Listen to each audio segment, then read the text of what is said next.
Hi, this is the second of the 4 modules of the Lean Day. You will hear about 5S systems and also visual cues.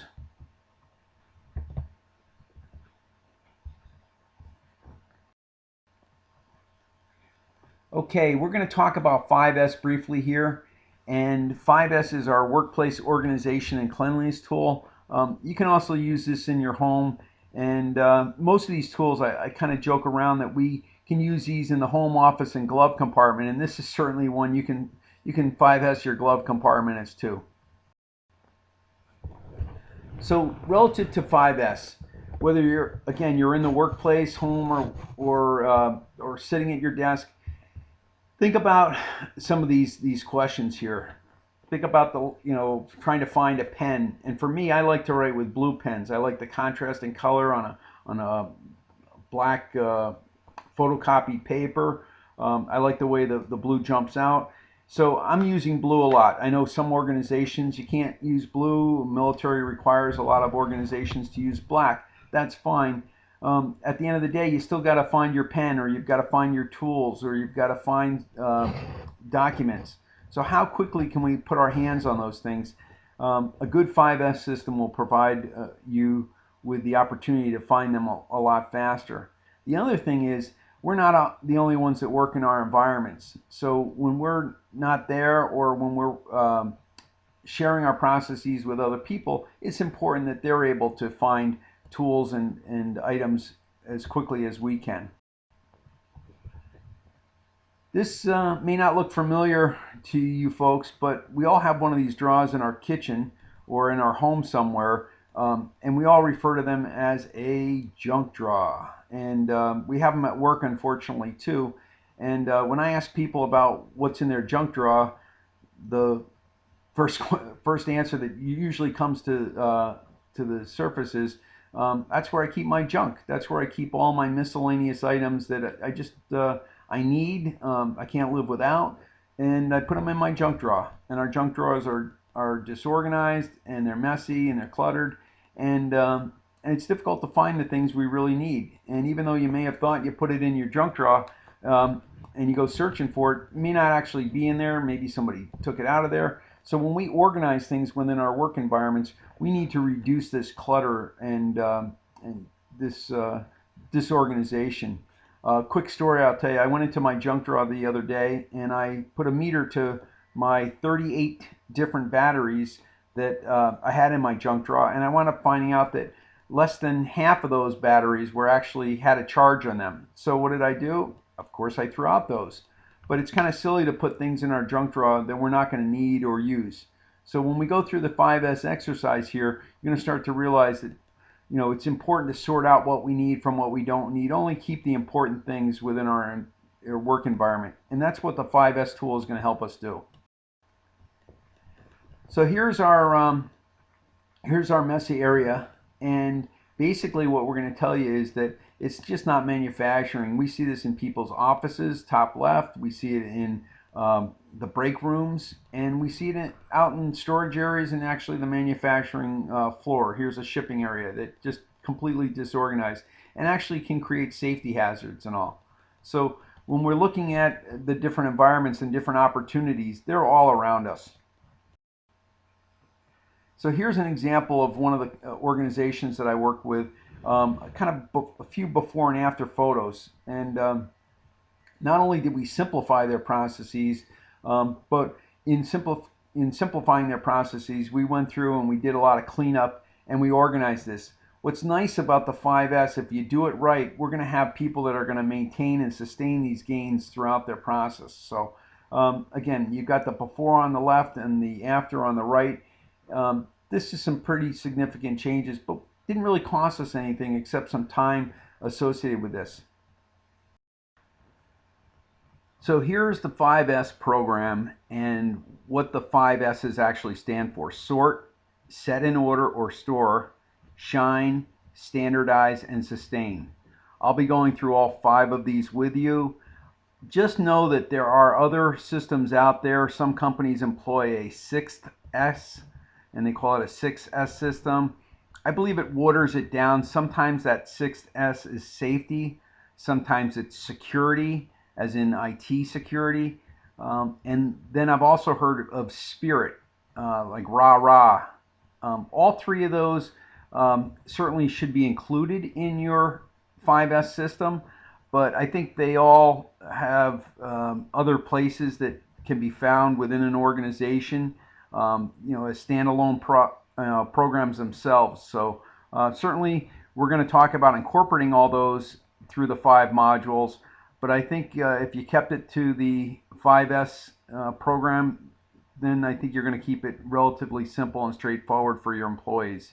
So they don't have to start thinking about all the different S's and all the different ways to control and monitor your program.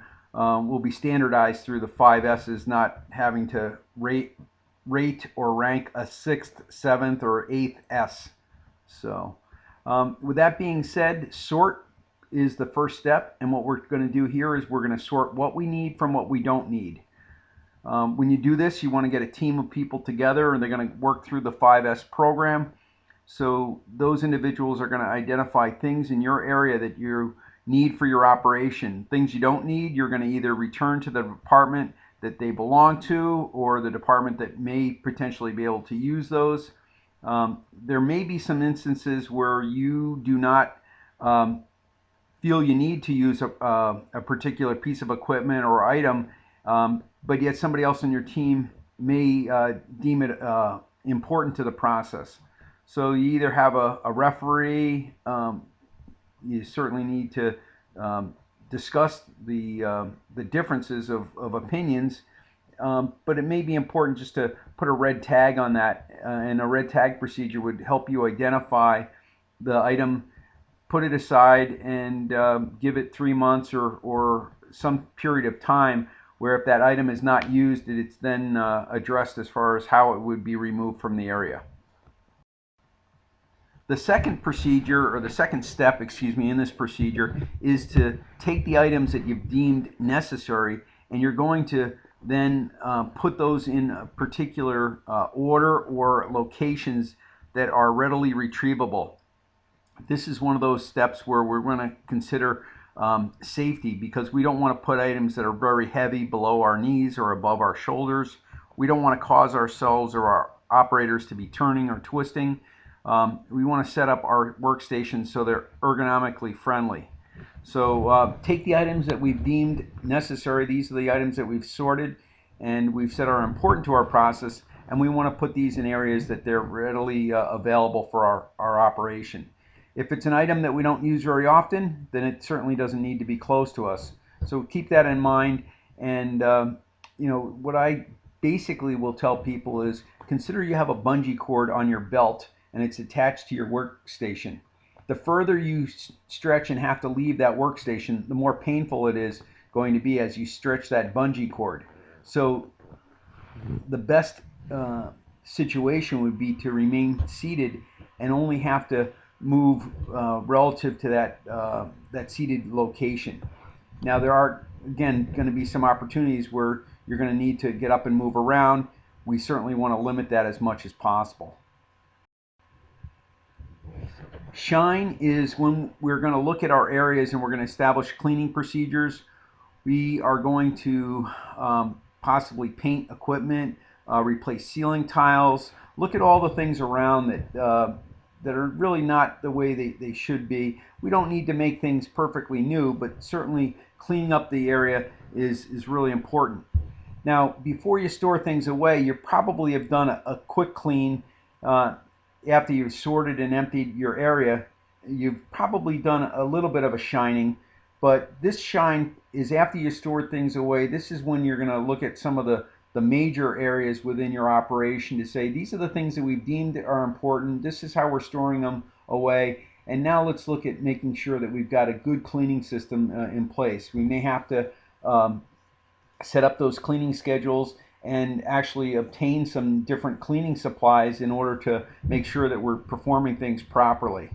So shine, very important step here, and make this part of a team effort. And I've seen different departments and organizations rotate the responsibility, whether it's on a daily basis, weekly basis, so there's ownership at each for each one of these different steps. Standardize. Very, very often missed in a lot of 5S programs. People think that they can, clean up an area, organize an area, and yet standardization just seems to have, gone over their heads. What we're going to do here when we standardize is not just look within the department. So if I've got 3 stations, I certainly want to try to make those 3 stations as similar as possible. But what we also want to consider is that what can we do across departments so that we can standardize ways that we do things from one department to the next. If I'm going to move an individual to help one department, when they go into that area, I don't want them to see systems, whether it's quality systems, production control systems, or other systems that are completely different than the department that I'm borrowing them from. So cross-training people, moving people around, and actually just from a communication standpoint, to have standardized systems throughout your facilities, it's going to make your life a lot easier as you go through your day. Additionally, standardization considers signage and all. I've been to so many different facilities where you walk through and every department's got a different color, a different font, a different shape sign. It really shows a lack of community and a lack of direction as a company as a whole. Now, on a grander scale, if you've got multiple divisions and you can share best practices and standardize between divisions, even internationally, then you're going to be one step ahead of the competition. So again, standardization is not just within a department. Consider this across departments, and then even across divisions and country boundaries if possible. Sharing best practices and making the best available to all environments. Lastly, we want to sustain all these gains that we've made. Hopefully by now we've already gotten buy-in from our operators, our technicians, the associates in the area. This is when we want to maintain all these gains that we've just obtained. So it's important that everybody understands the rules, that there's accountability, everyone's trained, and that this continues, and actually through self-assessments and even assessing different departments. I'm going to ask supervisor from Department A to go look at Department B, or maybe a lead persons from different areas to go into different departments to assess their 5S. More eyes on a system, the better our system's going to be, and the opportunities to help us identify maybe missed opportunities as far as standardization between departments when we have many people looking at how well we're doing. So put a good system in place to sustain what you're doing, and then stick to that plan through discipline and accountability. So let's make 5S part of your daily work. You can set this up for weekly audits as part of the Sustain program. Keep it simple. Make sure there's some sort of measurable. You're going to talk. We'll talk more about that as part of our process control or statistics day. But you always want to have some sort of measurable. See if we're maintaining the level of our workplace organization, or are we sliding a little bit? Again, involving everyone, training. It's all part of this 5S, and in order to sustain it, we need to make sure that we're making this part of our activities, even if it's on a weekly basis. So next we're going to talk about visual cues, and as you can see here, visual cues is on the bottom of our house of lean. I consider the 5S systems and visual cues as part of the foundation. So these are important aspects of any quality system, any process improvement system, is to have good ways to keep ourselves organized, and as well as visually communicating information to people that are working within the process. So when we talk about visual cues, we're talking about ways that we can convey information uh, without people necessarily speaking or communicating it. If you think about day-to-day activities, get off a flight, you're wondering about your connecting flight. You're going to go over to the monitor board. You're going to look up the city you're traveling to, and you're going to find your flight number and the information, whether it's on time, it's delayed, been canceled. Hopefully, it hasn't been canceled or delayed. But you're going to get the up-to-date minute information on that particular item. I was at a baseball game, and it was pretty quiet time, and then all of a sudden there's a whole bunch of cheering, and I was curious as to what could have caused that. And then sure enough, somebody had mentioned that a rival team was losing, and they'd flash the score on the scoreboard in the outfield. So there's lots of different ways that we can convey information to our operators or to people on a day-to-day basis. So there's signs everywhere in our day-to-day lives, and certainly there's signs in our workplace. So some of the visual cues that you'll run into would be potentially some Kanban cards, some areas within the operation that would require a min and max for inventory levels. We've even seen this in department stores. If you've taken an item off a shelf or off a pegboard, and you've noticed a tag in the back, it describes what there may be a little card there describing what that item was, so that a stock handler, material handler would know what to replace. We certainly don't want to run out. We want to have the opportunity to always have some sort of inventory on the floor. So usually there's a min and a max level, and that minimum level, which we'll talk about later on relative to Kanbans, would be representative of how quickly that material would be replaced. So with visual cues, again, where do we locate items? These are directions that we would be able to provide for people within our operation. I mentioned before with the 5S system that we want to maintain our signage and all between departments and even within departments common, and as common as practical. And same thing here, obviously, with the visual cues. We want to keep those same controls in place. So there's lots of opportunities to employ visual cues throughout our factory, throughout our office or medical facilities. So some of the other visual cues that may be out there, there's some organizations call them war boards or status boards in emergency departments or even on different floors of a hospital. It may show some basic information relative to a patient or what's happening within different departments. I recall at the end of our month, we used to put up a board in one of our facilities that would show how many more jobs or how many more dollars would be required to ship, and we all work towards that goal. Many organizations just don't do that on a monthly basis, say at the end of a month to try to achieve a certain goal. They put those measurables in place on a daily basis. So first shift, second shift, third shift understands what those requirements are, and then they're measured on an hourly basis or shift basis how well they've done to achieve those goals.